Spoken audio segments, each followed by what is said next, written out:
What is going on, Faith students? It is Kenny and Madison here again, and Morning. Boy, oh boy, are we pumped to be joining you live on this Sunday morning. And maybe some of you are in Athens or Watkinsville, maybe Bogart. I don't know where you are, but all that matters is that you are live right now with us, and boy, are we excited. And last week we hinted, Madison, at the reality that it is springtime and that it's beautiful outside. There's birds chirping. There's literally grass growing in under our feet. And so we wanted to get out and prove that it is springtime and that it is beautiful. And so right now, Madison and I are actually on our Sabbath walk. Speaking of Sabbath, Madison. Yeah. I think we talked about that last week, didn't we? Speaking of Sabbath. Well, hey, that looks like a restful little patch of grass right there. Wow, it looks And we great. should sit down and talk about the Sabbath. All right. Sounds very restful indeed.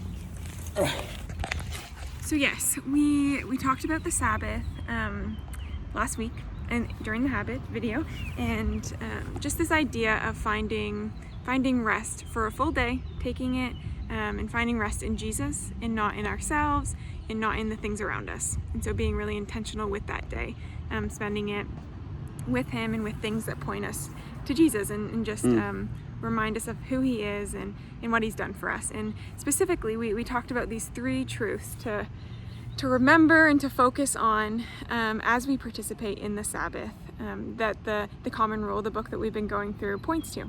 And so the first one was that God sustains the world and we don't. So it's a really good truth to remember. God sustains the world and we don't. Number two is that we have limitations, and so we're definitely in need. We can't just run off our own energy and strength, but we need Jesus to help us in our need. And then number three is that it's a really good opportunity and day to focus on what God has accomplished for us and not just be so focused on what we need to accomplish throughout the week. And so as you continue to participate in this Sabbath, we hope that it's more than just 1 week. We hope that it's an every week habit that you partake in, that you remember those truths and really sit in them, and that they would bring you rest.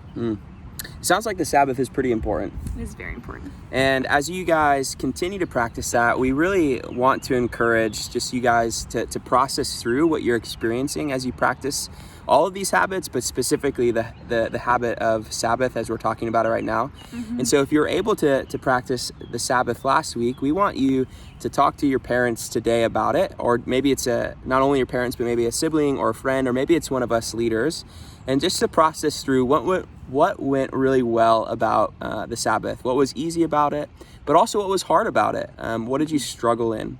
And if you weren't able to practice the Sabbath this last week, we want to challenge you to keep that at the forefront of your mind this next week and to practice it.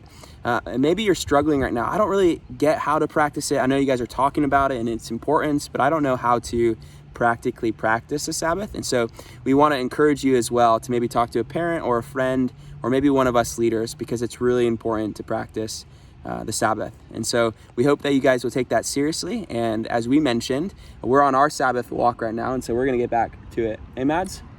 Yeah, I hope you enjoy your Sunday. I hope it's very restful for you. You find ways to make it restful. And yeah, let's get back to our walk. Absolutely. P.S. We don't always match, but sometimes. Kind of always. See ya.